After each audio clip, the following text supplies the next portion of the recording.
Pues muy buenas tardes. Muy buenas tardes tengan todos y todas ustedes. Como siempre, es un placer recibirlos. Les damos la más cordial bienvenida. Los integrantes del proyecto PAIDI 007, diagonal 22, Comunicación, Innovación y Liderazgo, Competencias y Habilidades para Universitarios del siglo XXI.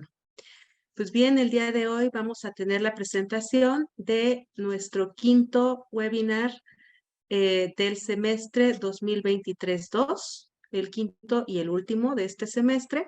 Así es que les agradecemos mucho su asistencia. Y el tema que vamos a presentar, bueno, que va a presentar el doctor Daniel Peña Serret, es toma de decisiones en contextos de incertidumbre. Antes de darle la palabra a nuestro invitado, a quien le agradecemos que haya aceptado impartirnos este interesante webinar, voy a leer su semblanza curricular. El doctor Peña Serret es doctor en Ciencias Políticas y Sociales, maestro en Comunicación y licenciado en Sociología por la Universidad Nacional Autónoma de México, institución en donde se desempeña como profesor de carrera en los niveles de licenciatura y especialización de teorías de comunicación, métodos avanzados de comunicación, opinión pública, comunicación, mediatización y participación política, líneas de investigación en torno a las cuales le han sido publicados diversos capítulos en libros colectivos y artículos en revistas especializadas arbitradas. Actualmente coordina los proyectos PAPIT, Afectividad, Mito y Dimensión Simbólica de la Política, una aproximación psicosociológica y comunicativa en el estudio de comportamiento político, y el proyecto PAPIME, el debate contemporáneo y el proceso de enseñanza-aprendizaje de las teorías de comunicación, una propuesta interdisciplinaria basada en problemas transversales para un modelo híbrido.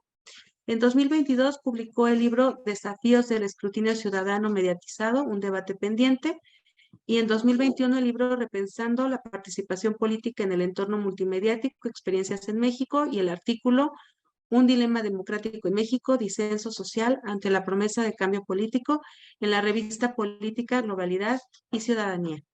Esta autora, además de los capítulos Alternativas del debate teórico de la comunicación, Mediatización como problema transversal, eh, otro capítulo, Uso estratégico de las emociones desde el poder, afectividad y construcción simbólica del adversario ante expectativas de cambio político en México. Es miembro de la Asociación Mexicana de Investigadores de Comunicación, de la Asociación Latinoamericana de Investigadores de Comunicación y del Comité Académico de la Cátedra Internacional de Opinión Pública José Antonio Meyer Rodríguez AC, y actualmente es miembro del Sistema Nacional de Investigadores Nivel 1 del CONACYT. Bueno, pues sin más preámbulo, le agradecemos nuevamente al doctor Peña Serret, le agradecemos a todas y todos ustedes por participar en este webinar, y adelante, doctor Serret.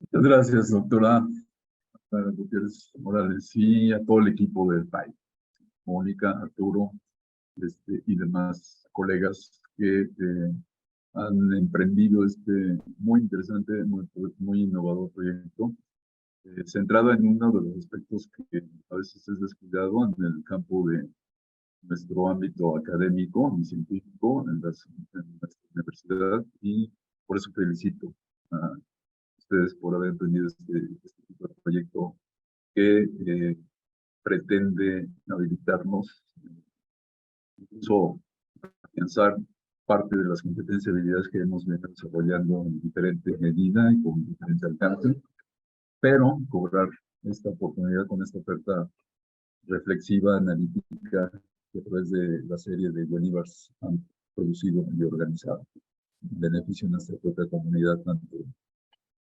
docente, investigadora y estudiantil. Y me siento muy honrado, porque no siempre me siento en casa con mis colegas y compañeros académicos de la PES Zacatlán.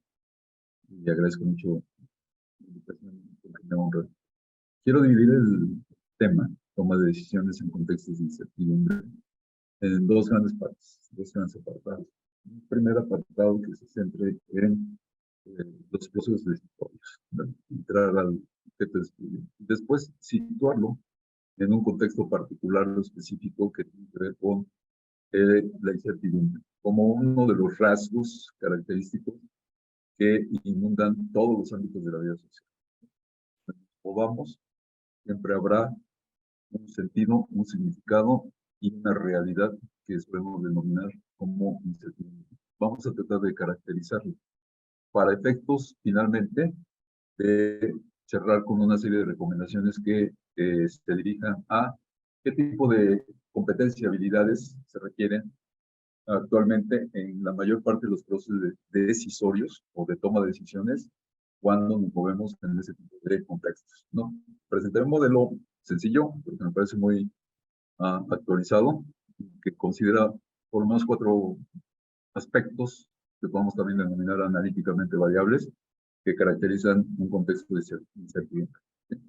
Me voy a permitir compartir pantalla porque lo escribí en la participación en términos de argumentos que llevan una lógica y empezaría con un preámbulo que tiene que ver con antecedentes en torno al estudio de procesos decisorios, ¿no? Cuando nos sumergimos en términos de la toma de decisiones, nos referimos a algo, un objeto que generalmente se denomina procesos decisorios. Porque, como anticipé, tiene lugar en la vida cotidiana y en todos los ámbitos, el económico, el político, el cultural, y además desplazándonos de ámbitos o esferas de actuación, de relación y de comunicación.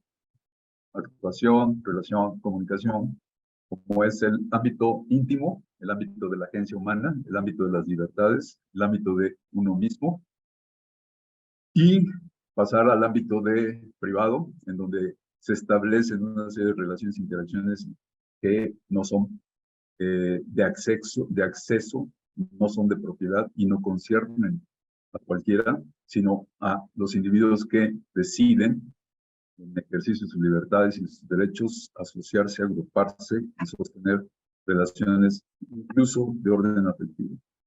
Y eso se da en cualquier de los ámbitos, desde la familia, en el seno familiar, hasta en el trabajo, en el ámbito escolar, en fin, en los lugares o centros de esparcimiento, en las agrupaciones, asociaciones, etcétera, donde cada quien, de acuerdo a sus preferencias, se reúne y forma parte de las actividades colectivas, de la acción colectiva.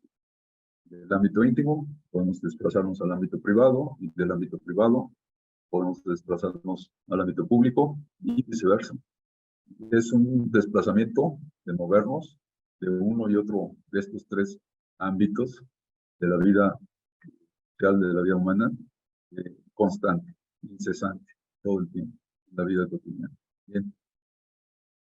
La actividad, el tipo de relación y el tipo de relación definen en buena parte nuestros roles, forjan y afectan nuestra identidad, pero para no caer en posturas deterministas que tienen que ver con nuestro tema, si decidimos de acuerdo a influencias externas, factores externos, imposiciones, de acuerdo a las reglas, conforme a creencias, conforme a valores, etcétera, no olvidemos que es una relación dinámica, dialéctica y contradictoria con frecuencia entre el nivel de la persona humana, del ser humano, del individuo, ella, etcétera, en ejercicio de sus libertades de pensamiento, libertades de expresión, libertad de opinión, libertad de asociación, etcétera, que siempre está acotado, delimitado y que es afectado por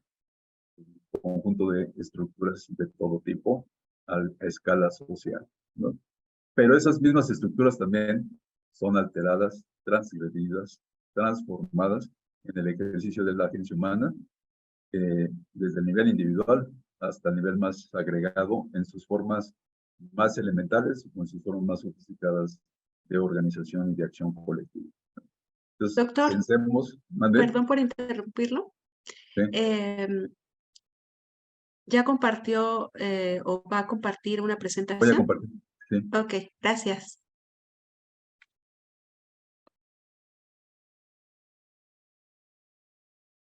Me dicen, por favor, si Ya se puede visualizar. ¿Sí?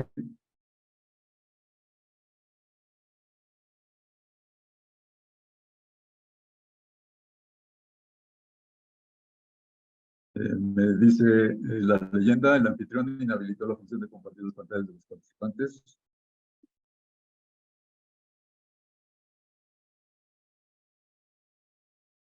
¿Me siguen? Sí, ya está listo. A ver.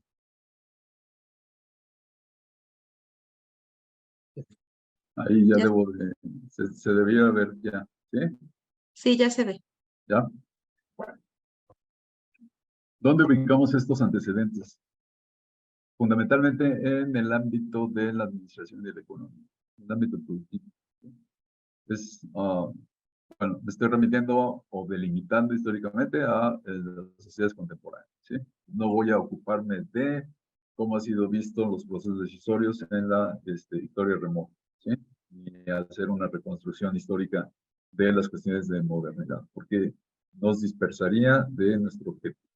El objetivo de la charla es ese, precisamente reflexionar, motivarles y reflexionar en torno a qué está en juego en la toma de decisiones cuando está circunscrita y situada en un contexto particular, que es un contexto, bueno, no particular, sino en un contexto característico de las sociedades contemporáneas, que es un contexto de incertidumbre y que trataremos de definirlo y ocuparnos de él en la segunda parte de la exposición. La primera estará centrado en el proceso decisorio. Vamos a tratar de caracterizar y reflexionar todos juntos en el proceso decisorio. Después de mi exposición, de acuerdo a la dinámica que tiene usted, Aníbal, daremos paso a comentarios, dudas, preguntas, precisiones, etcétera, por parte del público. ¿Es correcto la dinámica? ¿Sí, verdad?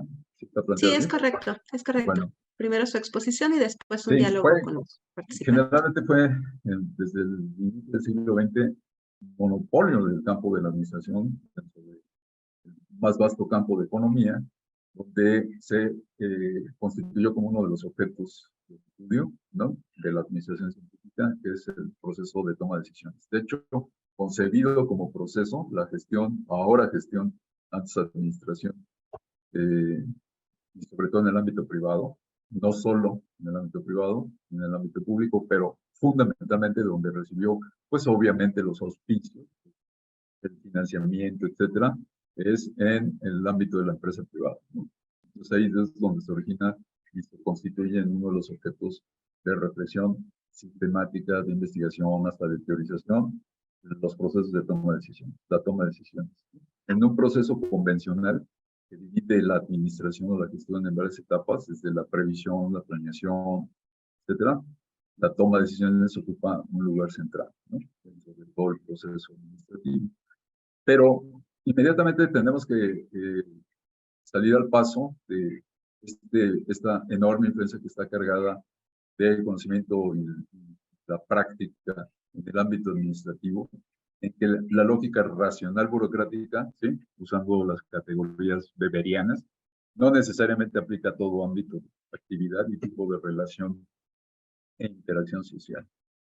Los modelos básicos y los más sofisticados que se han desarrollado desde la teoría de sistemas, fundamentalmente, para considerar contextos y ámbitos a nivel más agregado. Necesitamos corrientes dentro de la investigación y la teoría, como el institucionalismo, la nueva gerencia pública, la cibernética de segundo orden, y que se ocupan en el nivel micro o individual, pero también dentro de grupos organizados, ¿no?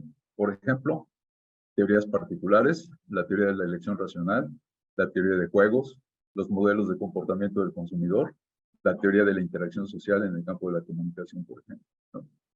Hay que, en principio, distinguir un ámbito en donde tiene lugar y la regulación de los procesos decisorios, los mecanismos y los grados de institucionalización.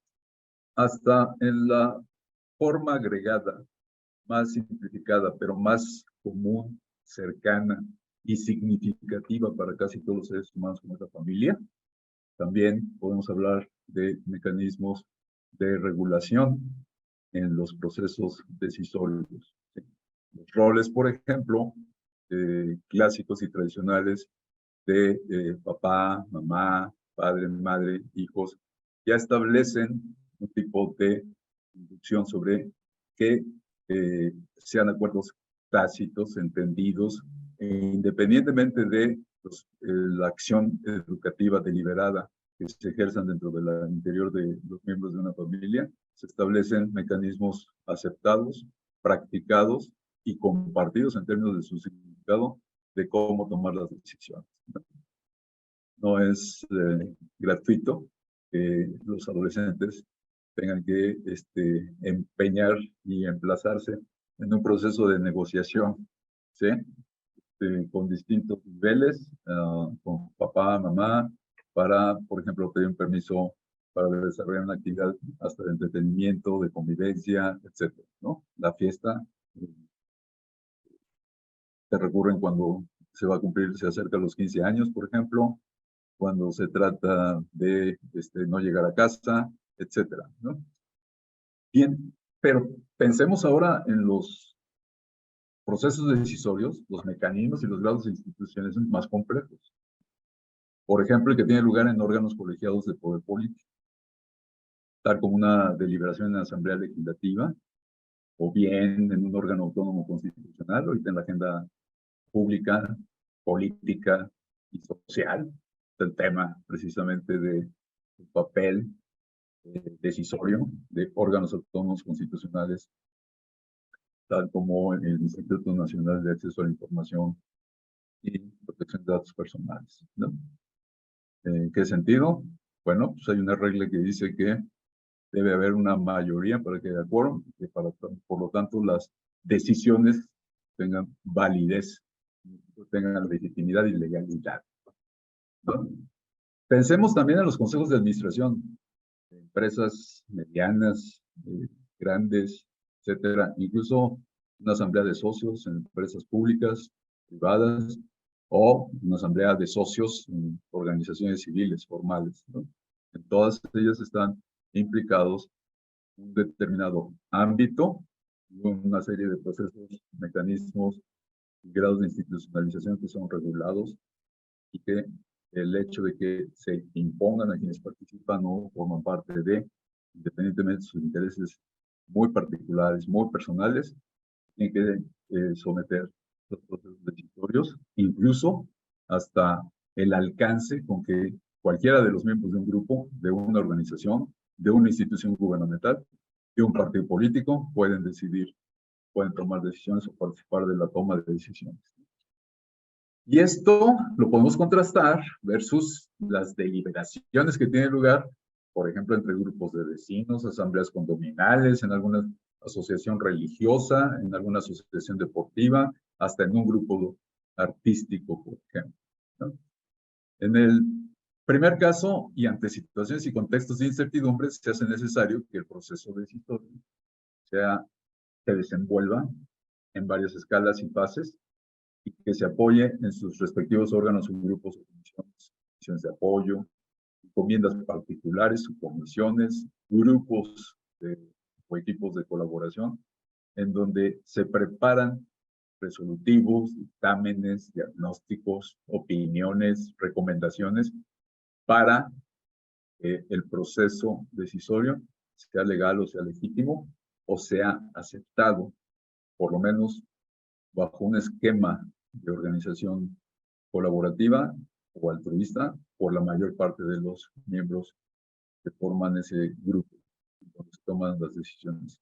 Entonces es necesario también separar los dilemas, aparte de situar el proceso decisorio en el ámbito, en un determinado ámbito, es decir, no hay procesos decisorios universales y por lo tanto no hay reglas universales, no hay principios universales en la toma de decisiones, sino tienen especificidad de acuerdo al ámbito en donde se desarrollan y los sujetos, los roles, la identidad, rol y posición que se ocupa en un grupo colectivo. Desde la familia, ¿sí? El hijo puede tomar ciertas decisiones, pero otras no. En otras tiene que tener un acuerdo y negociar un acuerdo con quien en última instancia es el sujeto de la decisión, por ejemplo, ¿no? Hay decisiones en las que incluso asumiendo el rol de autoridad, por ejemplo, dentro de un grupo, una relación, incluso lo podemos llevar hasta a la relación afectiva de pareja, por ejemplo, necesariamente se tiene que tomar en cuenta qué posición ocupamos, cómo es nuestra relación y en qué ámbito estamos actuando, ¿no? La decisión de uno no necesariamente tiene que implicar la inclusión en términos de la decisión que toma el otro. A riesgo de modificar, no reconocer y no respetar la identidad, singularidad, la personalidad de cada ser humano. Bueno, casi siempre solemos separar en términos de una racionalidad que todavía nos viene de la primera modernidad, de la historia de la humanidad, las cuestiones morales, afectivas, las cuestiones emocionales, las cuestiones que tienen que ver con más las actitudes, con respecto a el pensamiento cognitivo racional, por ejemplo, la información, el conocimiento, está basado en, por ejemplo, evidencia, conocimiento científico, etcétera, o la apropiación de ese conocimiento científico. Y esto, francamente, es una impostura. En cualquier análisis de la toma de decisiones y los procesos a que da lugar, no podemos separar los dilemas morales. Entonces, ya tenemos otro principio más, ¿no? ¿Sí? El proceso decisorio depende de dónde lo sitúes, el ámbito donde lo sitúes, pero también el proceso decisorio depende en considerar qué dilemas morales pueden estar implicados o son implicados activamente por los sujetos. Lo pueden hacer tanto conscientemente como tácitamente o hasta sin tener o cobrar conciencia, por lo menos temporalmente, de en dónde está implicado un dilema moral en términos de valores, ¿sí?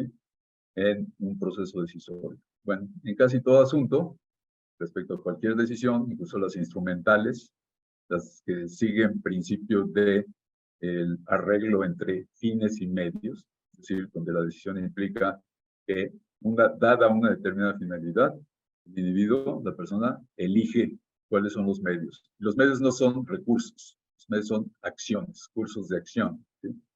Y eso implica incluso nuestras competencias, nuestras habilidades y también nuestras libertades comunicativas. No se puede evitar, por otro lado, eludir la intervención de estados afectivos entonces. Nuestro buen presupuesto teórico para entrar al análisis y reflexionar de manera más plausible en torno a el proceso de toma de decisiones, incluso como veremos en ambientes o entornos o en condiciones de incertidumbre, es inseparable el que actuamos con procesamiento mental, cognitivo, racional y afectivo al mismo tiempo. Lo que podríamos, para efectos de comprensión y análisis, simplemente tener como también presupuesto es, a veces actuamos predominantemente racionalmente, a veces actuamos predominantemente afectivamente, ¿no? Pero es inseparable los afectos, los sentimientos, los estados afectivos, las emociones de nuestros procesos cognitivos al momento de tomar decisiones. Y luego de los climas de opinión consecuentes, cómo se afecta la actitud que predomina en un individuo versus la actitud que predomina en otro y da como resultado el alineamiento entre actitudes mediante procesos de sesión, negociación, coordinación, o bien el no alineamiento de actitudes, de nuestras razones y nuestras emociones, de nuestros sentimientos que todo el tiempo están presentes en el proceso mismo de toma de decisiones y que además son preexistentes y que están basados en las creencias, los valores, las prácticas simbólicas y ritualísticas, las costumbres e incluso a veces lo que se ha denominado idiosincrasia, sin entrar ahorita al debate si existe tal, lo que podríamos denominar como la especificidad o particularidad de una cierta subcultura o incluso comparando a nivel societario macro entre tradiciones culturales, ¿no? Es lo mismo, imagínense o piensen, pregúntense será lo mismo la toma de decisiones cuando se trata de la familia tradicional oriental, japonesa, por ejemplo, la china, y habrá diferencias con la familia tradicional en México, por ejemplo. Bien, se trata entonces de identificar qué factores, en qué medida estamos conscientes de ello y valorar la fuerza con que son compartidos y ejercen alguna influencia en el proceso decisorio, ¿no? ¿Sí? Nosotros tenemos dichos tan populares. ¿Alguno de ustedes me puede remitir a alguno? ¿Sí? Entre otros, en términos de proceso decisorio, cuando está implicado, insisto, la cuestión de un dilema moral o cuando no necesariamente como resultado de que tengamos que negociar para tomar una decisión con un otro, el resultado sea necesariamente un acuerdo, ¿no? Más vale un buen pacto, como dicen, un buen arreglo, No, un un mal mal arreglo que arreglo, un buen pleito, ¿no? que un buen pleito, ¿sí? Y muchas de nuestras decisiones terminan siendo así, ¿no? Qué tan satisfactorias son, qué tan apropiadas, qué tan plausibles, eh, qué tan conflictivas incluso, ¿sí? Son, qué tanto nos generan un problema, a pesar de que la decisión puede ser precisamente por estar motivada, estar fundamentada y motivada en la resolución de un problema, y la decisión conlleva o genera otro problema. Y otro problema no solamente para uno mismo, para mi grupo, para mi asociación, partido, para mi gobierno, sino para los demás, ¿no? Bueno, ahora pasaría a un subapartado para que reflexionemos sobre algunos presupuestos por su ordenamiento. Me parece que pueden constituir un marco teórico plausible para entender los procesos decisorios y qué es lo que está en juego cada vez que hablamos de las decisiones y la toma de decisiones. El primer argumento sería que tenemos que aunque podamos distinguir entre decisiones individuales y decisiones colectivas, necesariamente están implicadas directa o indirectamente. Eso significa que una decisión individual puede afectar la decisión colectiva y una decisión colectiva puede afectar la decisión individual, y que casi no hay decisión de un individuo que no afecte directa o indirectamente la decisión de otro. Entonces, ustedes me van diciendo si estoy siendo suficientemente claro en lo positivo. Con toda confianza, ¿eh? O de interrumpirme. Un segundo argumento es que las decisiones implican procesos cognitivos racionales y emocionales en el plano de la agencia humana. Te argumenté eso, ¿no? No puedes pensar que hay decisiones racionales o solo decisiones emocionales y que alguien decide racionalmente nada más y que otro alguien decide emocionalmente. Todos decidimos en función de factores y procesos cognitivos, tanto racionales como emocionales, en el plano de nuestra agencia humana, es decir, de nuestra libre y soberana gestión como individuos. En esa libre y soberana gestión es que, aunque esté supeditado a relaciones de clase, aunque esté supeditado o bajo, lamentablemente, condiciones de opresión y demás, nadie puede evitar que tú pienses lo que en tu libertad y ejercicio de libertad tú puedes pensar. ¿Queda clara esa parte? ¿Sí? Y ese elemento, aunque una decisión pudiera estar condicionada, limitada, restringida, regulada, al final no se puede evitar que en la toma de decisiones el proceso cognitivo, racional y emocional tenga lugar de acuerdo a cada persona. Y eso nos lleva a que uno de los factores que entran en juego en cualquier proceso decisorio son los llamados factores personales, ¿no? Veremos otro tipo de factores que son los situacionales y un tercer orden más general de factores que son los contextuales, ¿no? Tercer argumento, las decisiones siempre son afectadas por nuestro entorno social. Pueden ser restringidas o favorecidas, por ejemplo, por las reglas y también por el entramado institucional, u organizacional. La manera en que se organiza, por ejemplo, una empresa, ¿sí? en términos verticales, jerárquicos, etcétera, o en términos de colaboración en equipo, flujos horizontales, decisorios, etcétera, es lo que va a influir en el proceso decisorio a nivel individual y a nivel social, a nivel agregado. La relación agencia humana y estructura social, ya lo argumenté, es lo que determina en último término el tipo de decisión, su alcance y las limitaciones. Un quinto argumento es nuestras elecciones, ¿sí? Siempre están circunscritas, pero no determinadas a priori, porque siempre tendremos márgenes de acción. Por ejemplo, podemos decidir subvertir o transgredir una regla, suponiendo que en nuestra decisión ya está estimado y calculado el daño y el costo que transgredir esa regla puede representar. Pero también el beneficio o la solución a algún tipo de problema o postergar un problema o dirimir un problema. Sexto argumento, nuestras decisiones dependen de factores personales, situacionales y contextuales, respecto a los cuales nuestras decisiones también inciden. Lo que yo decido en función de mi personalidad va a afectar necesariamente, en alguna medida, directo o indirectamente, mi propia trayectoria de vida. Pero mi decisión afectando mi situación de vida no va a escapar a las restricciones y potencialidades que las decisiones de otros en distintas situaciones en las que me desenvuelvo como persona puedan tomar los demás.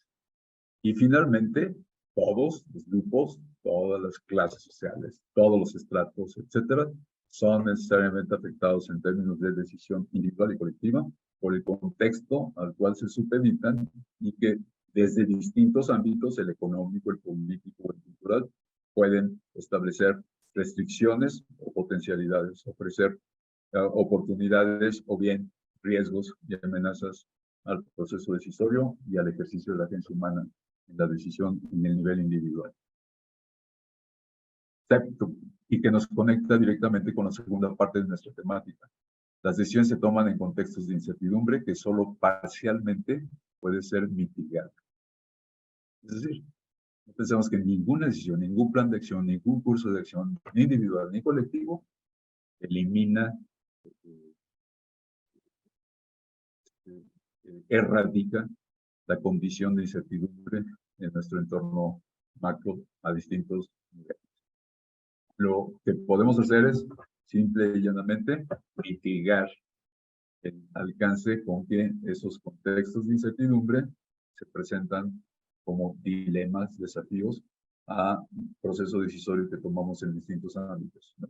En ese sentido, por lo menos 3 factores que se denominan de implicación se ponen en juego, ¿no? Cuando se mitiga el nivel de incertidumbre. Pues la pregunta como al momento de decidir de qué manera puedo mitigar el peso del factor incertidumbre sobre el proceso decisorio en función de la información relevante desde el punto de vista del individuo, el grupo o la organización. Pensado, como lo veremos más adelante en un ejemplo, en un entorno tecnológicamente convergente donde justamente la disponibilidad de información ha llegado a una sobreabundancia, saturación, etcétera. El problema ya no es acceder a la información ni disponer de información. El problema es obtener, disponer de la información relevante, ¿sí? Y entonces eso, como veremos en la parte final de las recomendaciones, nos conlleva que una de las habilidades y competencias que se tienen que desarrollar en la toma de decisiones en contextos de incertidumbre es el papel selectivo de filtraje y verificación de la información en términos de su valor y utilidad, tanto individual como colectiva, a nivel de un grupo o grupo al cual puedo pertenecer o con el cual me identifico. A eso se llama el factor información relevante. Entonces, esto no es cuestión de abundancia de información, tener o no información, sino disponer de información relevante para la toma de decisiones. El otro factor tiene que ver con el conocimiento pertinente, ¿sí?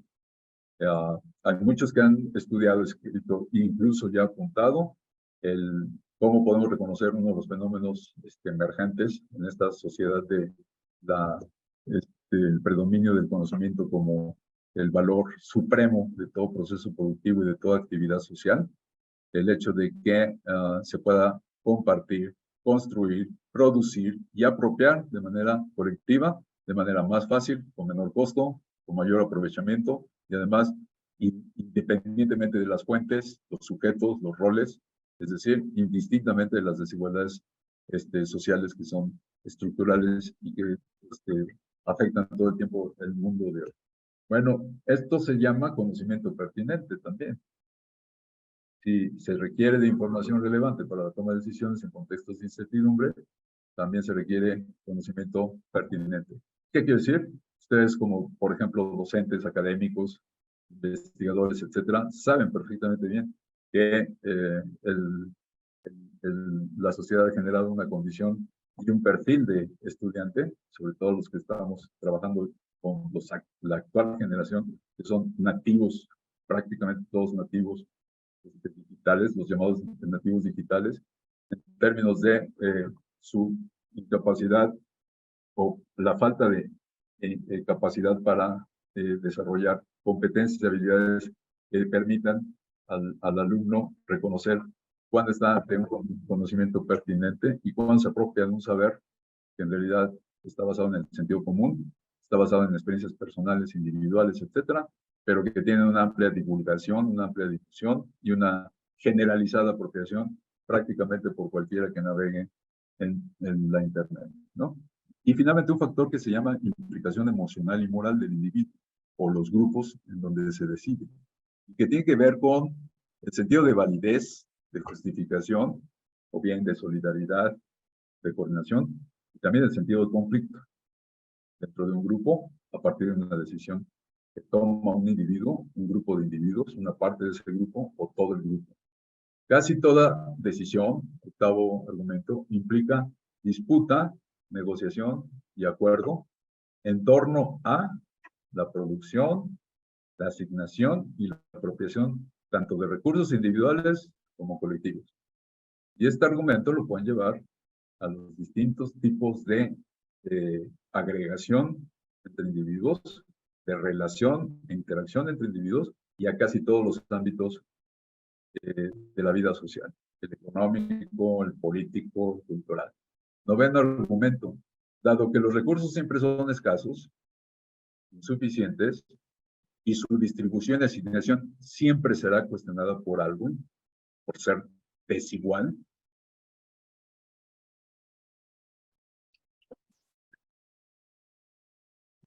Se apagó el micrófono.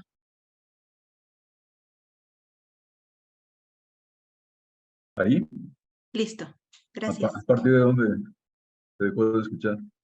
No, fueron 2 segundos solamente. Ah, ok. Décimo argumento.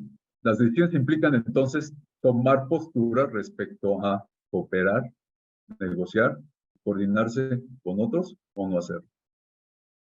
Ninguna. Creo que se deriva lógicamente de todas las consideraciones que hemos puesto hasta aquí. ¿Estamos claros? ¿Sí? ¿Me han seguido? Porque es bueno tener un buen diálogo, ¿sí? Posterior a esta discusión. Ninguna decisión dejará de afectar a otra y tampoco podrá sustraerse a la necesaria referencia, acuerdo o confrontación con las decisiones que otros toman o han tomado. Por tanto, las decisiones siempre son subóptimas. Sigo a varios teóricos, por lo menos, ni el mecanismo y sociedad institucional que funcionen con las reglas y que se respeten en términos, por ejemplo, de la legitimidad de los decisores, sean representantes o sean directamente los depositarios del poder de decisión, jamás llegarán a ser óptimas precisamente por el argumento anterior, ¿sí? Los recursos siempre están distribuidos de manera asimétrica y desigual, ¿estamos? Y nunca son suficientes. Entonces, las decisiones siempre serán subóptimas, no hay decisión óptima. Y finalmente, para cerrar nuestro marco teórico, toda decisión contiene el componente analógico y el componente digital. Aquí estoy siguiendo una teoría de la pragmática planteada por Václavic, Jackson y Given, ¿no? Esta llamada Escuela de Palo Alto, por ejemplo, y siguiendo el concepto de metacomunicación de Beres, ¿no? Y es, en toda decisión tenemos un elemento de en qué consiste la decisión misma y a la vez la decisión nos informa acerca de cómo ella ha sido tomada. Es decir, la situación en que se tomó o qué llevó a tomar esa decisión, ¿no? Parece que con esos elementos tenemos ese marco teórico general desde el que podemos tomar. Ahora, pasemos rápidamente. No sé si estoy en tiempo todavía. Sí, adelante. ¿Sí? Al proceso decisorio. La toma de decisiones implica un proceso cognitivo, racional, estratégico para elegir un curso de acción entre aquellos que cada situación implica y hace posible o viable. Si bien ustedes puedan cuestionarse o preguntar, ¿no? ¿Es siempre el proceso es racional estratégico? Ya dije que por racional y estratégico no podemos disociar de los elementos sentimentales, afectivos y que revelan o reflejan, plasman en buena parte los rasgos de personalidad de quien decide. Y cuando se trata de un grupo, de la situación en la que decide ese grupo, en función de qué tanto ha podido negociar, acordar o qué tanto se ha confrontado y tiene desacuerdos en torno a una decisión que pueda ser aceptada y compartida por los que integran ese grupo.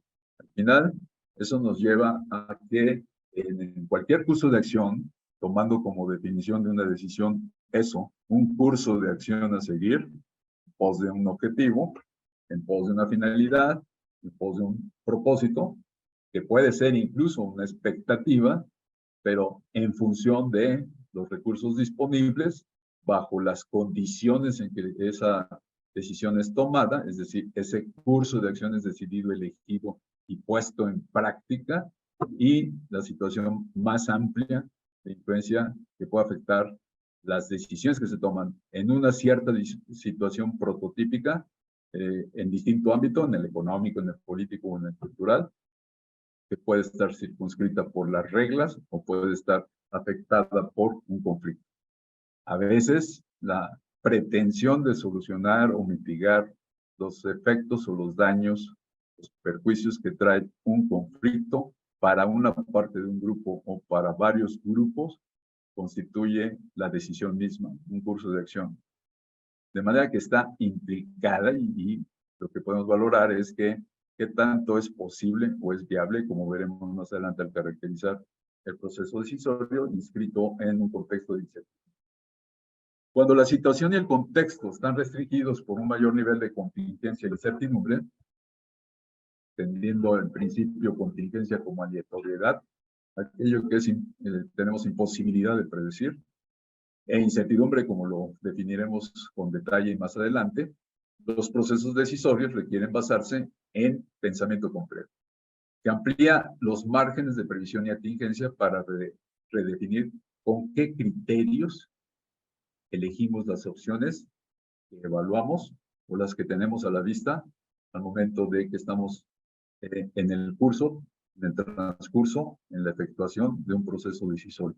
Los criterios son, entonces, un elemento que se elige y que está afectado por las condiciones materiales de vida, las relaciones de poder y, por tanto, por los márgenes de libertad y compromiso con las normas, las prácticas y las costumbres socialmente compartidas. Por consiguiente, elegimos siempre dentro de opciones de antemano restringidas, algunas ya probadas y reguladas, a las que incluso nuestra significación en términos de lo que se decidió y cómo se decidió, lo podemos evaluar con juicios de éxito, logro, etc. Y en otras de fracaso, limitación, restricción. Otras son rechazadas o bien son desconocidas. ¿Según qué? Según el nivel de contingencia de la situación y de incertidumbre dentro del contexto social histórico en el que nos movemos. Toda decisión tiene un referente que es lo que ocurre, como lo veremos ahorita en unos gráficos, y un contrarreferente que es lo que se quiere que ocurra. El razonamiento decisorio oscila entre la idealización y el realismo, lo idóneo y lo viable, lo imaginado y lo vivido. Veamos otros de los elementos que constituyen la toma de decisiones y el proceso decisorio, la situación y el contexto. Implica que siempre hay alguna relación con una acción situada según reglas y condiciones dentro del ámbito donde nos movemos, el ámbito de actividad. Hay que distinguir entonces entre el entorno decisorio, que son las previsiones endógenas al proceso, y el entorno de acción, que son las previsiones que hacemos exógenas al proceso mismo. Las primeras dependen en buena medida de un control relativo que nosotros tenemos, o el grupo al que pertenecemos tiene, con relación al proceso decisorio. Mientras que el entorno de acción son previsiones, podemos imaginar, a veces hasta calcular, usando incluso estadística, probabilidad, etcétera, experiencia de vida, sentido común, sabiduría popular, doxa, previsiones, pero que están fuera de nuestro control, escapan a nuestro control. Entonces, una habilidad y una buena competencia para tomar decisiones es tener a la vista que las decisiones siempre tienen un componente endógeno bajo nuestro control y un componente exógeno fuera de nuestro control. Otro proceso que tiene lugar en la toma de decisiones es la diagnosis y la prognosis, entendiendo que podemos situar en cualquier caso un cierto diagnóstico situacional y circunstancial. No estemos pensando solamente en conocimiento científico. No estemos hablando o pensando solamente en habilidades o competencias que corresponden a un cierto estrato hasta de élite dentro de la sociedad por el conocimiento que tiene. No, estamos hablando de que cualquier persona con sentido común puede hacer o elaborar un diagnóstico y considerar cuál es su situación y su circunstancia y distinguirla de una situación y circunstancia distinta a la que ha vivido o a la que otros viven o han vivido. Ser pobre es algo que no puede, en un diagnóstico científico, no se necesita conocimiento de economía para determinar qué se considera por pobreza, etc. ¿No? El aspirar a tener un beneficio económico, material mejor, un estilo de vida, condiciones de vida mejores y demás. Si ustedes quieren hasta la impostura de pretender ser rico, científico, cualquiera tiene una idea de qué es ser pobre, qué es ser rico y qué es lo que hace que uno sea pobre o uno sea rico, etc. ¿No? En el diagnóstico y prognosis, ¿sí? Se tiene que también tomar en cuenta el distinguir patrones regulares y aspectos que son contingentes. Cuando, al momento en que hemos decidido de manera similar, ante una situación parecida, similar, o en una situación inédita, ¿qué es lo que podemos traer en nuestra memoria, en nuestro acervo de conocimiento y en la información de que disponemos o que podemos disponer en el entorno para poder caracterizar qué es lo regular y qué es lo contingente? ¿Qué es lo que podemos prever y qué es lo que no podemos prever? ¿Qué es lo nuevo? ¿Qué es lo viejo? ¿Qué es lo tradicional y qué es lo moderno? Etcétera. El cuarto elemento en el proceso es la perspectiva y el pronóstico. Esto tiene que ver con que podemos distinguir qué es lo que es una tendencia y también qué es lo que es un episodio eventual o contingente. El quinto proceso o etapa es el diseño de escenarios.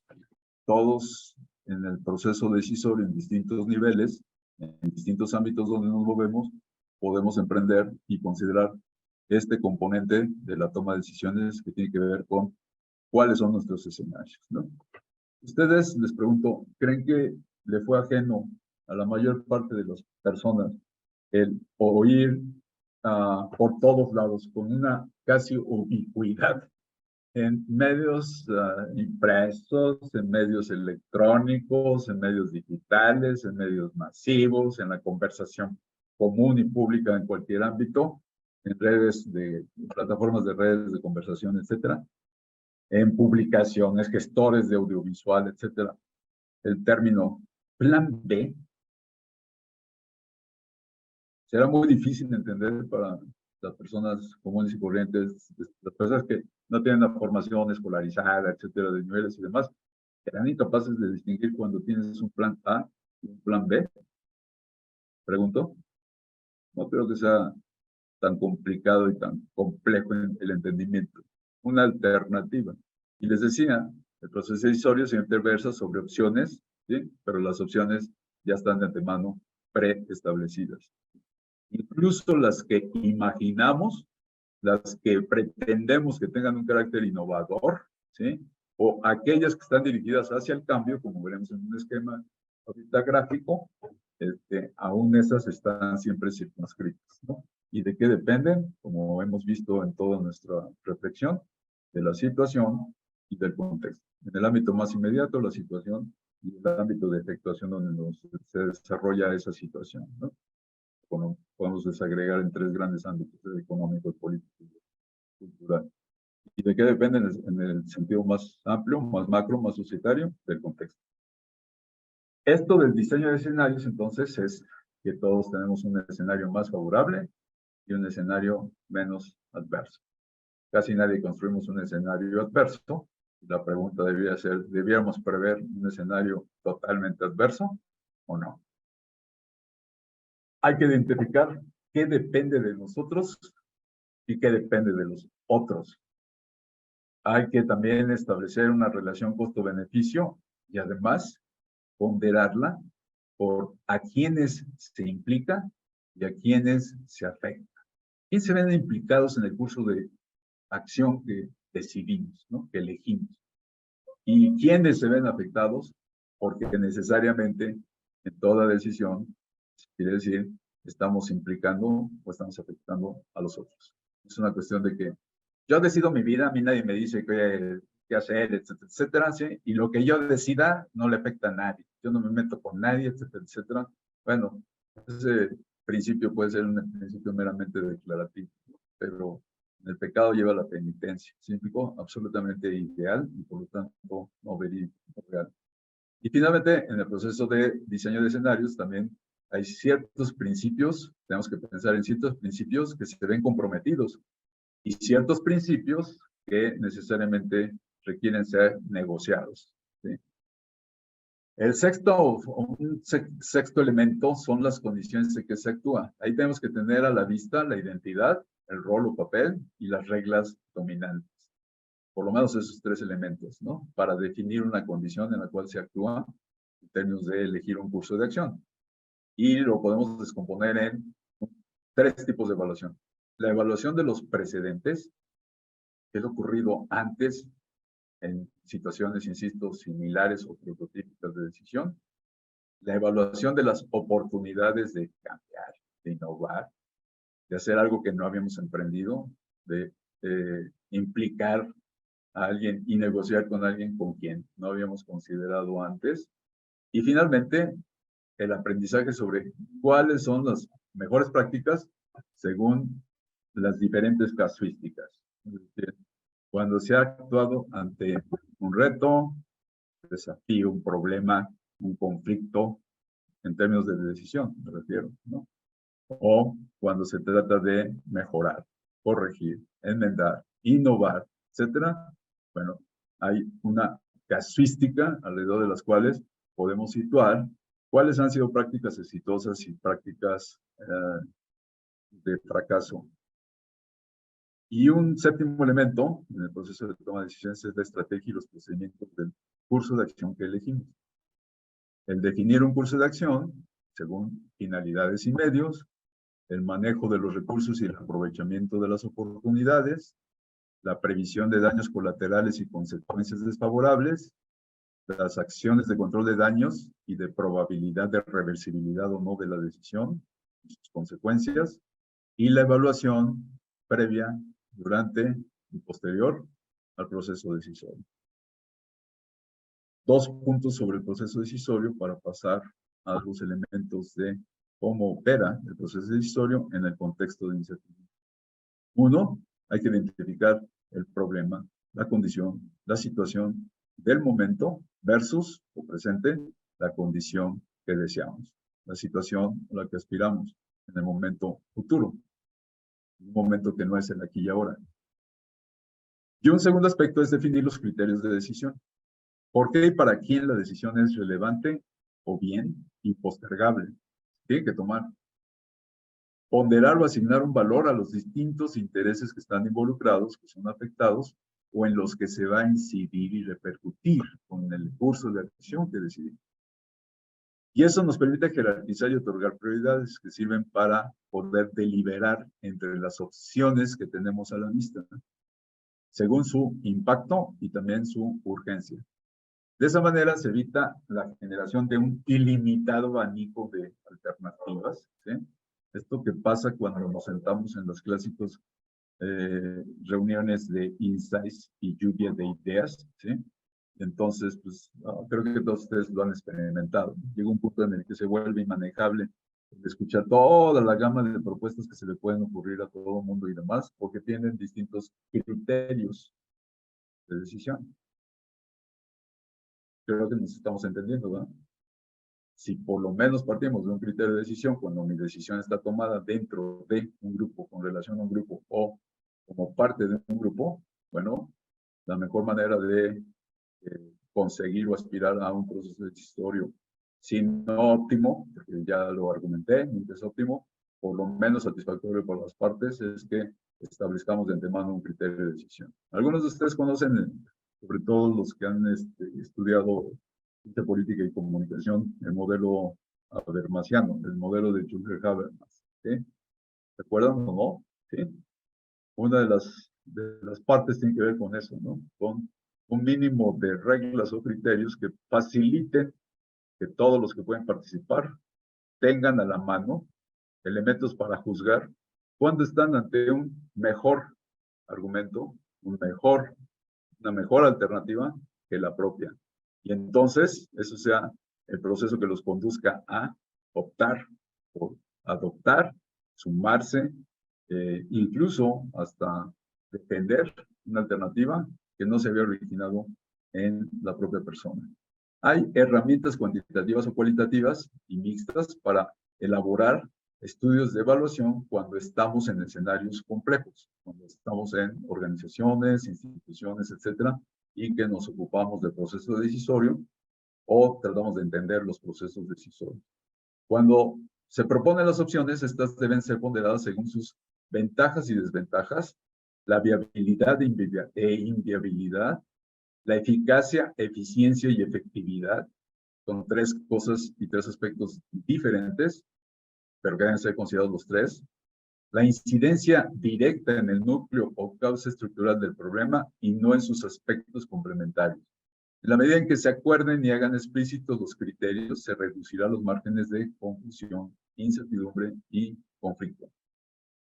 En que se acuerden y hagan explícitos los criterios para la toma de decisiones, para darle validez a nuestra decisión o hacerla valer ante otros, la decisión de otros.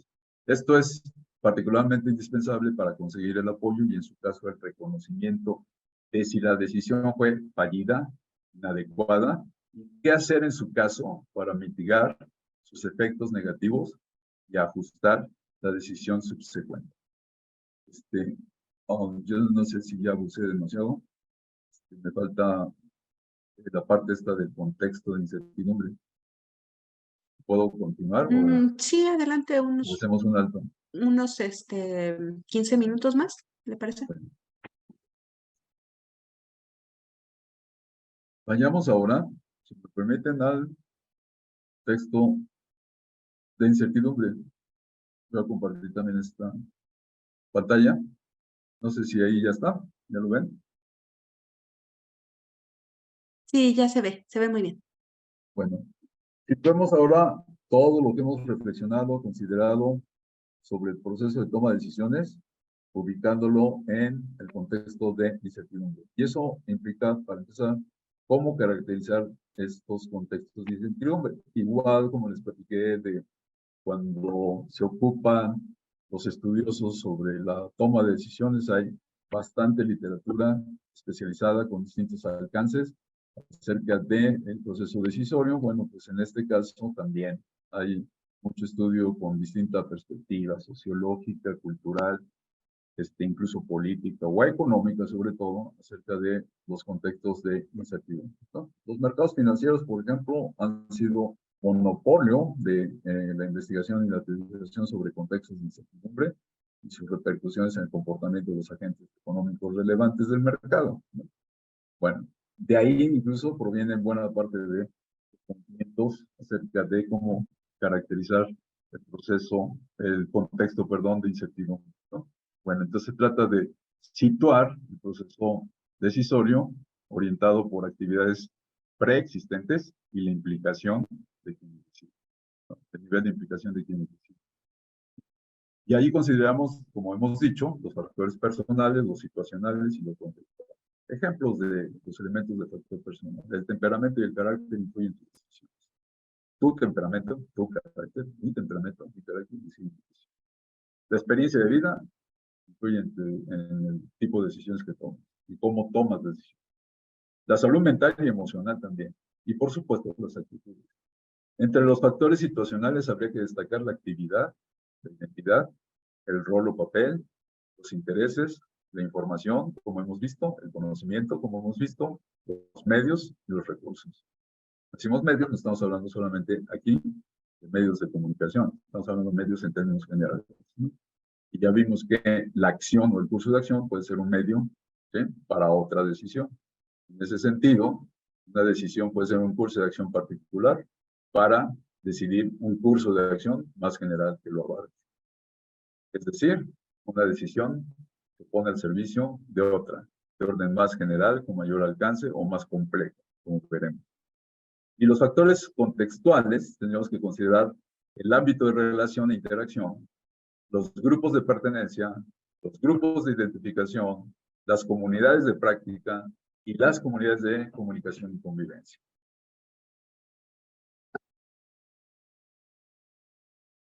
El proceso de toma de decisiones lo podemos sintetizar en cuatro grandes tareas o operaciones. Identificar un dilema o un problema. Confrontar mediante diagnosis, como lo hemos visto ya, y en eso se suele utilizar mucho el mecanismo que se conoce como PODA, ¿no? Un mecanismo que utiliza un cuadrante gráficamente, en donde se ubican en uno de los cuadrantes las fortalezas y en otro de los cuadrantes las debilidades. En otro de los cuadrantes se ubican lo que se denomina oportunidades, y en otro, el cuarto de los cuadrantes, se ubican las amenazas o también llamados riesgos. Mientras que las fortalezas y debilidades corresponden a lo que hacemos, decidimos, ¿se explicó? Están bajo nuestro control, ¿se acuerdan? Factores endógenos, la decisión. En cambio, las oportunidades y las amenazas no dependen de nosotros, no están bajo nuestro control y es sobre las que tenemos que tener a la vista como escenario al momento de actuar. Es con relación a las cuales hay que hacer las previsiones al momento de elegir un curso de acción preferido en una dada situación, en una determinada situación. La siguiente operación es comparar. Necesariamente tenemos que hacer evaluación retrospectiva, ¿sí? Es decir, traer a nuestro acervo de conocimiento el cómo hemos experimentado, vivido, evaluado las situaciones previas que estén implicadas o que nosotros impliquemos al momento de que estemos ante un dilema decisorio, ante un problema, ante una aspiración o incluso a pretender un cambio de situación, un cambio de estado de cosas, ¿no? Es decir, optar por un curso de acción que significa un cambio del estado de cosas que ha prevalecido hasta ese momento, hasta el momento de tomar la decisión. Y finalmente, la operación de proyectar. Necesariamente todo proceso decisorio está implicado una tarea, una operación que consiste en una evaluación prospectiva. Esto lo podemos ver en función de dos coordenadas, una coordenada con dos extremos, dicotómica, el referente y el contrarreferente, ¿sí? En donde el referente tiene que ver con lo que ocurre, lo vivido, lo viable, lo real, y lo confrontamos lo comparamos con, identificamos con, proyectamos con lo que se quiere que ocurra. Es lo mismo, ¿verdad? Lo que ocurre a lo que se quiere que ocurra. No es lo mismo lo vivido a lo idóneo. No es lo mismo lo viable que a lo deseable. No es lo mismo lo real que lo imaginado. ¿Sí? Criterios, ya señalamos el argumento en relación a los criterios decisorios. ¿Sí? Es lo que podemos ponernos como reto a nosotros mismos al momento de decidir, pero también a los demás al momento en que nuestra decisión los implica o la decisión es tomada conjuntamente con otros. Bueno, entre otros, los que podríamos destacar es la oportunidad, que tiene que ver con la urgencia y cuáles son las reglas de apremio.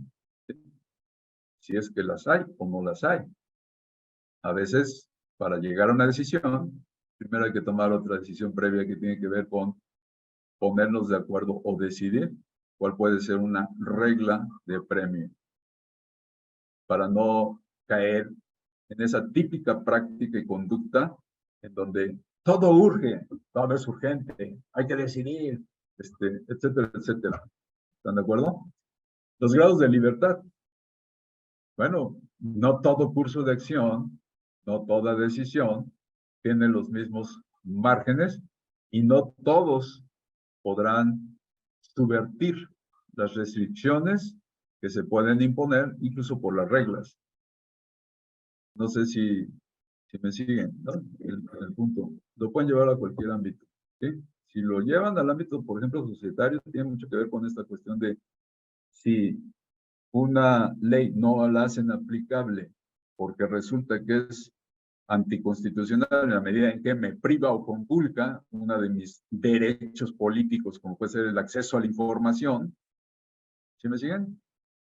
Bueno, puedo subvertir esa regla en términos de yo voy a hacer mi solicitud de información y voy a hacer una denuncia, por ejemplo, emprender una denuncia pública de que están siendo conculcados mis derechos en términos de acceder a la información pública a la que tengo derecho como ciudadano, por ejemplo, por mencionar solamente un ejemplo. Los requerimientos en todo curso de acción, en toda decisión, necesariamente está con la consideración de el acceso, la disponibilidad de los recursos bajo mi control o bajo el control de otros. La viabilidad, que tiene que ver con la compatibilidad con reglas.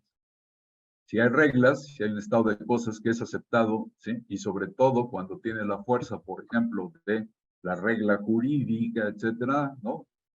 A veces la regla es moral, a veces la regla más tiene que ver con un consenso incluso de lúdico, ¿sí? Que es viable establecer como un curso de acción o un comportamiento o una conducta cuando estamos en un ambiente informal de convivencia y demás, que no podemos seguir cuando estamos en un ambiente o en una situación formal donde imperan ciertas reglas hasta para tomar la palabra, el turno de la palabra, etcétera, etcétera. Bueno, el impacto, que tiene que ver con el grado de dependencia respecto de las decisiones de otros, la inteligencia, que son los márgenes de costo-beneficio que tenemos que estar considerando en toda decisión. Cuando decimos costo-beneficio, no tenemos que pensar solamente en términos monetarios, ¿no? Financieros, económicos. Y la pertinencia, que tiene que ver con qué tanta conciencia con los valores y principios tenemos, ¿sí? Al momento de tomar una decisión. Porque al final, nuestra decisión puede ser más o menos coherente o congruente con principios y valores propios, pero también con valores y principios compartidos con los demás. ¿Cómo caracterizar el contexto de incertidumbre? Bueno, hay modelos sencillos, simple, pero no por eso impreciso. De hecho, la virtud que puede tener es justamente el considerar por lo menos 4 de los aspectos o variables que configuran un escenario o un entorno de incertidumbre en el que situamos la toma de decisiones en lo que corresponde a nuestra temática de este webinar el día de hoy, tanto en el nivel individual como en el organizacional. Estas 4 variables, este modelito fue desarrollado en principio, en origen, en el ejército de los Estados Unidos y después trasladado al mundo empresarial, al mundo de las empresas en muchos lugares, ¿no? Bueno, tiene que ver con estas 4 variables que ustedes ven: volatilidad, incertidumbre, complejidad y ambigüedad. Por eso el acrónimo BUCA, ¿no? Así que le diríamos en español BUCA, ¿no? Que tiene que ver con las siglas de las palabras en inglés, ¿no? De volatilidad, incertidumbre, complejidad y ambigüedad. ¿A qué se refiere la volatilidad? A la naturaleza dinámica y velocidad de los cambios. ¿Qué implicaciones tiene este rasgo de un contexto de incertidumbre en el proceso decisorio? Pues altera las previsiones que se derivan de cualquier diagnóstico y escenario decisorio que nosotros haremos. Ya vimos el escenario y el diagnóstico como dos componentes del proceso decisorio. ¿Qué otra repercusión tiene esta variable volatilidad que caracteriza un entorno de incertidumbre? Incide en la obsolescencia de la planeación, de la estrategia y de los cursos de acción por elegir. Se vuelven obsoletos, ¿sí? Los cambios, la dinámica y velocidad con que estamos ante cambios, ¿no? En casi todos los ámbitos, ¿eh? Esto no es privativo del mundo económico. También repercute en que apremia y acelera los procesos decisorios. Se convierte en una presión y en un rasgo de la vida contemporánea en este tipo de contextos de incertidumbre. A partir de esta característica de los contextos de incertidumbre, que es la volatilidad de los cambios, que es que nos sumerge en dinámicas de aceleración. Todo el tiempo estamos tratando de tomar decisiones de manera rápida, expedita, etcétera, con bastantes apremios, confundiendo lo que es urgente con lo que es prioritario y viceversa. También ejerce presión en la innovación y en la mejora.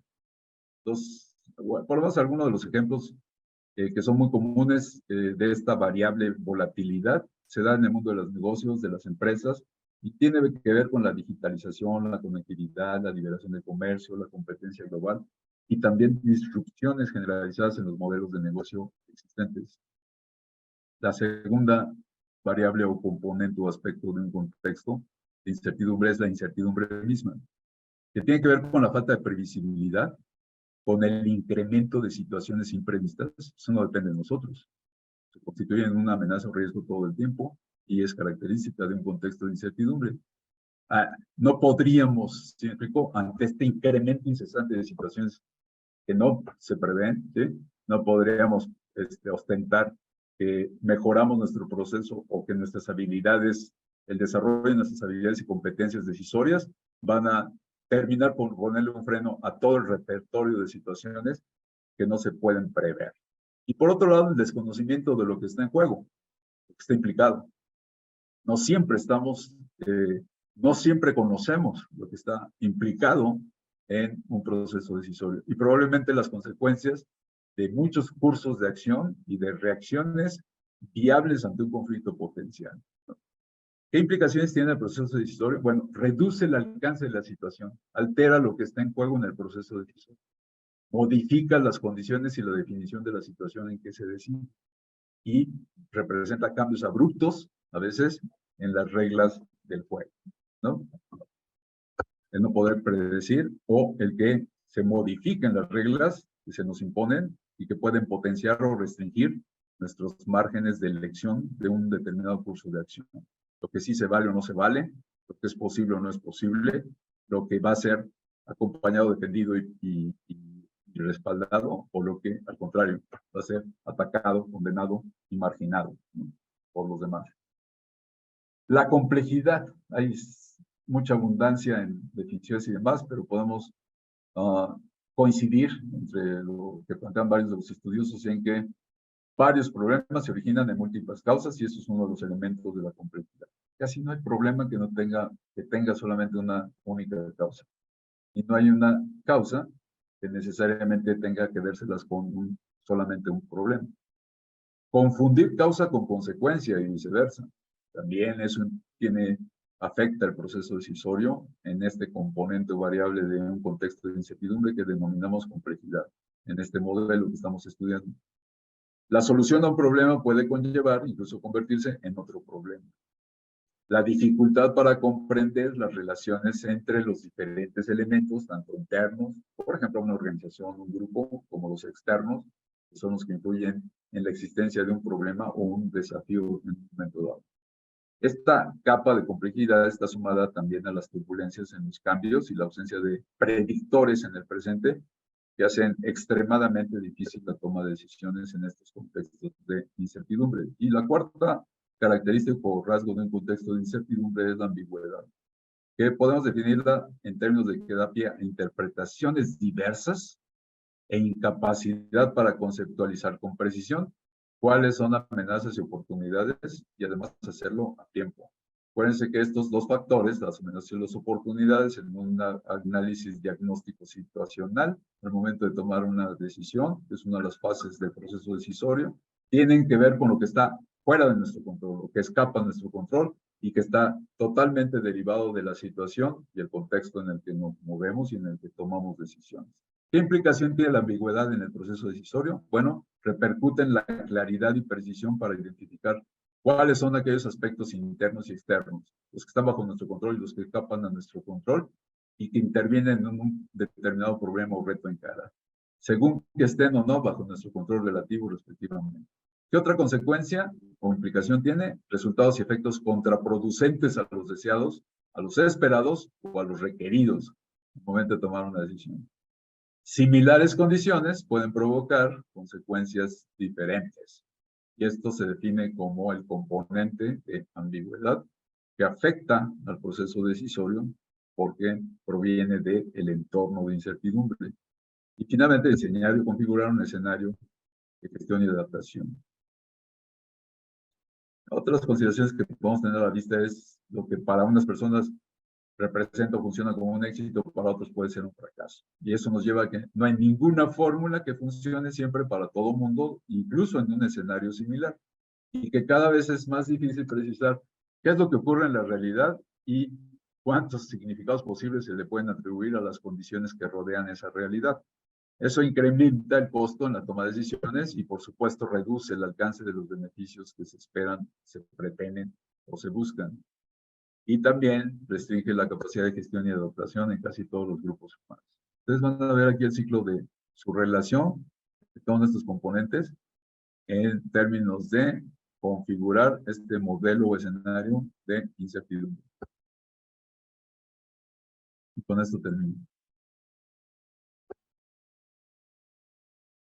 La volatilidad, la incertidumbre, la complejidad y la ambigüedad. Bueno, muchas gracias. Perdón por extenderme. Estoy atento a sus No, al comentarios que contrario. muchos me servirán. Al contrario, muchísimas gracias al doctor Peña Serret. Es interesantísimo todo, bueno, todo lo comentado en el webinar. Nos deja, híjole, pensando acerca de la complejidad de este proceso, ¿no? Que implica la toma de decisiones y por qué incluso nosotros mismos nos confrontamos en varias ocasiones em, con evitar, ¿no? Evitar llegar a tomar una decisión. Y esto es consecuencia de justamente de esto, ¿no? De tener que hacer todo un proceso y tener que afrontar, ¿no? No, pues muchísimas gracias. Por cuestiones de tiempo, sí vamos a tener un diálogo, solamente que les pedimos que sea breve. Si gustan levantar la mano, si no, pues de entrada ya tenemos por ahí algunas preguntitas, una preguntita en el chat, algún comentario. Bueno, en lo que se deciden, em, leo el comentario del chat, que es de el doctor Alejandro Birt. Muchas gracias por venir, doctor. Dice, interesante planteamiento. Crozier y Friedberg plantean la necesidad de analizar la construcción de estrategias desde el mundo interior de los actores organizacionales. ¿Por qué, cómo y para qué decidimos? Es paradójico que en la universidad, una y diversa, a veces sea difícil aceptar la diferencia o considerarla como una adversidad o enemistad, cuando su naturaleza puede llevar a construir acuerdos para la mejora institucional. Ese es el primer comentario. Y el segundo, eh, muy pertinente también, dice, en un escenario prospectivo, considera que la inteligencia artificial puede usarse en la toma de decisiones. cuáles serían los alcances, cuáles las limitaciones y agradece la exposición.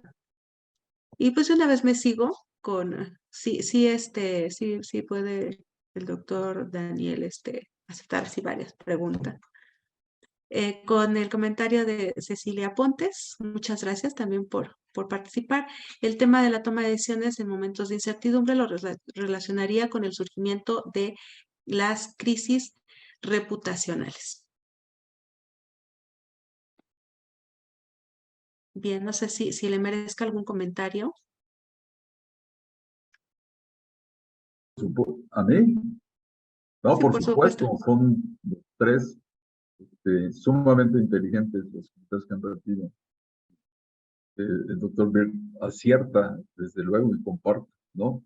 Este necesario ejercicio analítico y reflexivo en todos para pensar el proceso decisorio desde las entrañas, desde el individuo en su diferenciación y como parte ineludible de un grupo, algún tipo de relación, algún tipo de asociación, al que voluntaria o involuntariamente tiene la necesidad de inscribirse y al que afecta con su postura individual, ¿no? En términos de que también su postura individual puede estar circunscrita por la toma de decisiones sobre posturas dentro de un determinado grupo. ¿Cuál es el punto que está señalando muy acertadamente el doctor Bird?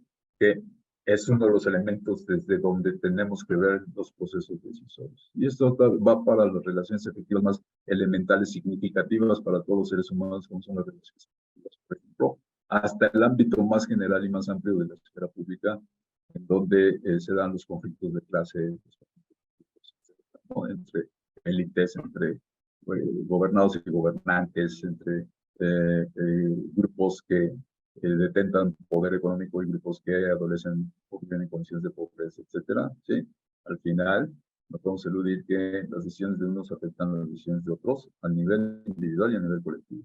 Entonces me parece absolutamente acertado. Y por supuesto que en tratándose o llevándolo al ámbito nuestro, por ejemplo, ¿no? De donde se ha generado este tipo de proyecto y estamos varios de los que pertenecemos, que es la universidad, uno de los potenciales para los procesos decisorios justamente es la apertura y la inclusión a todos los elementos de diferenciación, ¿sí? Porque el punto, creo que sí sé que se lo traté de reflejar lo más posible, ¿no? Está en los criterios con que podemos todos negociar, en lugar de solamente disputar y confrontarnos, ¿no? La riqueza o posibilidad que constituye un curso de acción que está basado en el reconocimiento de la diferenciación y al final el acuerdo por una voluntad general colectiva a la que todos nos adherimos, ¿no? Y esa es la riqueza de la universidad. Yo hasta diría orgullosamente, esa es una cualidad que nos mantiene en estos contextos de incertidumbre que en nuestro país aquí y ahora estamos viviendo, ¿no? Y de acosamiento hacia la legítima autonomía de la propia universidad, científico, es precisamente eso, ¿sí? El predominio de la razón, porque se sabe, un grupo humano, una comunidad, que es capaz de reconocer la diferencia en su interior, y que no impone ninguna voluntad o decisión o curso de acción que necesariamente implique conculcar ese derecho a la diferencia, ¿no? A que no todos tenemos por qué pensar igual y no todos tenemos por qué no emprender nuestra autocrítica y la crítica de los demás, ¿sí? Y los demás ser receptivos a la crítica que proviene de otros, ¿no? Creo que ese es uno de los valores que nos permite tomar decisiones más o menos acertadas, hasta cuando se trata de un trámite que puso a la sociedad en un vilo porque no encontraba una respuesta más o menos congruente, ¿sí? Al momento en que se le planteó el reconocimiento o no, si podía revertir o no, cuando otorga un título y un reconocimiento universitario y que después puede verse cuestionado en términos de su validez o de su legitimidad y demás, etcétera. En cualquier tipo de esas situaciones tenemos respuestas al momento cuando se hace prevalecer por encima incluso de los acuerdos y reglas que rigen nuestra vida, los valores científicos que hemos compartido como comunidad y que mi punto es constituyen uno de los criterios para la toma de procesos decisorios. Es como cuando incluso se toman instalaciones de manera arbitraria, ¿sí? En derecho para alguien manifestar su denuncia, etcétera. Eso es innegable, ¿sí? Pero al final están afectando en ese curso de acción, ¿sí? La vida sustantiva que le da justamente legitimidad y justificación a esa denuncia que se puede hacer en ese ámbito y no en otro, ¿no? Por ejemplo. Entonces la vida académica tiene que seguir, por ejemplo, ¿no? Y que esté abierto a la discusión, sí está abierta a la discusión. No necesitamos privarnos de que paralicemos nuestra actividad para que entonces nos oigamos unos a los otros. ¿Sí? Somos capaces y documentalmente los precedentes indican que hemos sido capaces de tomar decisiones colectivas, reconociendo la diferenciación hasta de las causas más específicas y más particulares que se puedan enarbolar. Y estamos hablando de justamente uno de los rasgos de los contextos de incertidumbre, ¿no? Que tienen que ver con esta ambigüedad. Por un lado, que se desprende al momento en que opinamos, juzgamos si una decisión es correcta o no es correcta, ¿no? Apropiada o no apropiada. Que si estamos emprendiendo un cambio o no. Decía mi comentario. Y la parte de la, por supuesto que se recupera de la colega académica, pero no se me fue el nombre, creo que está en el chat. Comentario. Cecilia, Silvia. Cecilia Pontes. El tema de la toma de decisiones en momentos de incertidumbre lo relacionaría con el surgimiento de las crisis reputacionales. ¿Sí? Tiene que ver con la cuestión de credibilidad, ¿no? Credibilidad y reconocimiento público, ¿no? ¿Sí? En los ámbitos públicos. ¿De qué? De las particularidades. Si ustedes ven, buena parte de la crisis de legitimidad democrática, a la que pues, así la denominaría o la caracterizaría, en el que se están tomando muchas las decisiones que nos afectan al país completo y el curso de acción futuro, tienen que ver con eso, la credibilidad y reputación, ¿sí? Tienen que ver con los agentes que toman las decisiones. Por supuesto, todo el tiempo está en juego la imagen que tenemos propia y demás, ¿no? ¿Sí? Qué flojera tratar con una persona que es intolerante a los cursos de acción que puede en su derecho elegir otra persona, ¿sí? Además del conflicto que se genera, ¿no? Muy bien.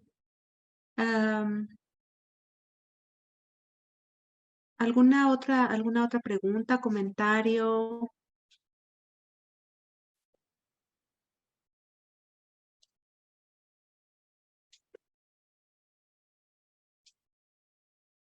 Bueno, Cecilia agradece, también agradece el doctor Beard y nos manda abrazos.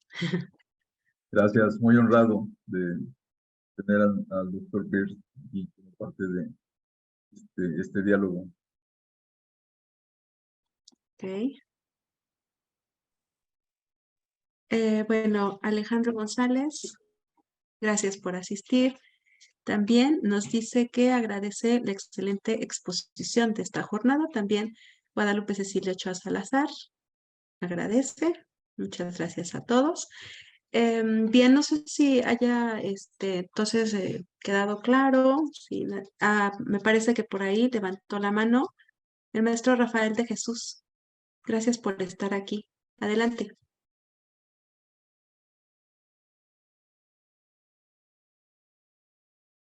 Tiene su micrófono. Ah, sí, Tal, listo. muy buena tarde, doctor Daniel. Eh, la cuestión sería, en la situación que estamos viviendo actualmente en el país, desde la esfera gubernamental, este, ¿qué papel nos corresponde? Y bueno, ahorita también en el Estado de México, eh, ¿qué papel nos corresponde realizar en esta situación tan compleja en la toma de decisiones? Esa sería mi inquietud. Muchas gracias por su presentación.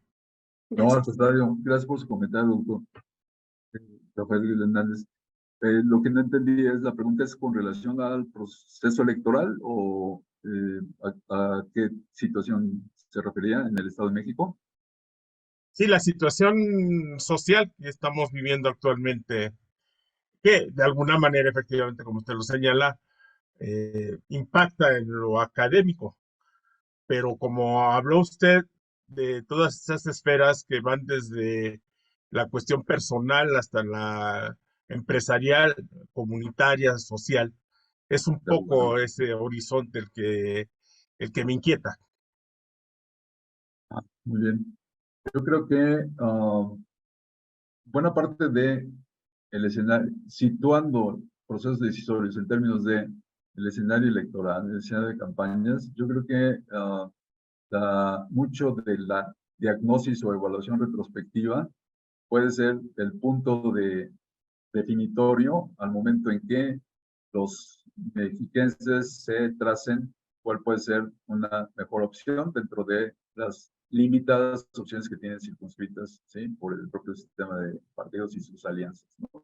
Entonces, yo creo que lo que está en juego fundamentalmente es el factor evaluación retrospectiva y creo que se trata de una evaluación curiosamente más sociocéntrica que egocéntrica, que tiene que ver con qué tanto nos beneficiamos en términos colectivos, a qué tanto nos beneficiamos como personas, ¿sí? Según los estudios de comportamiento electoral al momento de decidir, la voto, por ejemplo, se pone en juego ambas, ¿no? De distinta manera. La evaluación egocéntrica está anteponiendo todo el tiempo él, cómo me va a mí, cómo me ha ido a mí, mi familia, ¿sí? En términos de trabajo, oportunidades de trabajo, salario, seguridad, protección, ¿sí? Transporte, movilidad, etcétera. Y la evaluación sociocéntrica antepone a la consideración del bienestar personal del individuo, de la familia, del entorno más inmediato, el bienestar comunitario, ¿sí? ¿Qué tanto nos puede ir como comunidad, como colonia, como barrio, como distrito, como municipio, etcétera, ¿no? Y ambos tipos, la egocéntrica y la sociocéntrica, pueden ser retrospectivas y prospectivas, ¿sí? Las retrospectivas, es muy evidente que va a tener un peso, ¿no? Al momento del proceso decisorio, por lo menos yo estimo que en un sector mayoritario, menos informado, ¿sí me sigue? Con menos conocimiento y con menos implicación en el proceso y por lo tanto más vulnerable, más susceptible a ser persuadido, entendido por persuasión, cambio de actitud, ¿sí? Más que de manipulación de la decisión, que eso no existe en el proceso, nosotros lo sabemos, ¿no? Como sociólogos, comunicólogos, politólogos, etcétera, que es lo que se pone en juego y que tiene como referente la gestión gubernamental, ¿no? Inmediata anterior, ¿sí? No hay que pensar en términos de que al momento en que construimos un escenario posible de toma de decisión de preferencia de voto en esta contienda y demás, se tendrán a la vista administraciones anteriores, gestiones anteriores y demás, sino la inmediata anterior, ¿no? Que es la que impregna la percepción, la actitud inmediata, ¿no? Incluso selectivamente es la que todos nos inclinamos. Como me he ido, no tanto desde hace 10 años, ¿sí? Comparado hace 20, sino como me he ido el año pasado, ¿sí? Con respecto a cómo me está yendo este año. Y mi imaginario es cómo pienso que me va a ir en el siguiente año. Ese es el otro componente, el otro sentido, perdón, de la evaluación, tanto egocéntrica como sociocéntrica. No solamente es retrospectiva, sino también es prospectiva, ¿sí? Cómo supongo, espero que me puede ir, ¿no? Con el futuro inmediato. Y en esa tesitura, yo no creo que el gobierno que ha imperado, ¿sí me explicó? Inmediato anterior, ¿sí? Haya sido capaz de modificar las expectativas o de cautivar las expectativas, ¿sí me explicó? De el electorado de cara a la siguiente elección, como para de antemano, ¿sí? Mostrar mi preferencia o afianzar mi preferencia, si es que había sido mi preferencia hacia el gobierno actual el que actualmente gobierna, el partido que actualmente gobierna, ¿no? ¿Sí? Y entonces, allí se mueve un factor de ambigüedad, ¿sí me explicó? En términos decisorios, que yo creo que al menos en algún segmento del electorado va a estar presente, ¿sí? Esta ambigüedad como la definimos ahorita en el escenario de incertidumbre. Ese sería mi análisis. Muchas gracias. También ahí en el chat Marco Puebla agradece, muchas gracias, dice excelente charla. Y bueno, me parece que hemos llegado al final de este webinar, no sin antes, aunque sea de manera simbólica, queremos compartirle la constancia que le haremos llegar Muchas gracias. y que procedo a leer. La Facultad de Estudios Superiores Zacatlán, el proyecto PAIRI 007, diagonal 22, Comunicación, Innovación y Liderazgo, competencias y habilidades para universitarios del siglo XXI, adscrito a la Secretaría de Posgrado e Investigación de esta facultad, otorga la presente constancia al doctor Daniel Peña Serret, por haber impartido el webinar Toma de Decisiones en Contextos de Incertidumbre el día 25 de mayo del año en curso en el marco de este proyecto. Por mi raza, hablar el espíritu, Santa Cruz, Acatlán, Estado de México, mayo de 2023, y firman la doctora Mónica Ortiz como responsable y su servidora como corresponsable de este proyecto. Muchísimas gracias al doctor Peña Serret. Y pues no nos queda más que agradecerles a todos ustedes que nos han estado acompañando muy puntualmente en cada uno de estos webinars de este ciclo 2023-2. Les vamos a hacer llegar, como siempre, su constancia la próxima semana. Y también, como les había anticipado desde la sesión anterior, la invitación a participar en el ciclo de microtalleres y en el Congreso Comunicación, Innovación y Liderazgo, que tendrá lugar en agosto de este año, pero por si quieren ustedes enviar una ponencia, pues con mucho gusto la recibimos y la enviamos al proceso de dictaminación de evaluación. Pues muchísimas gracias al doctor Peña Serret, un gusto, un placer a todos y cada uno de ustedes. Muchas gracias. Que tengan muy buena tarde.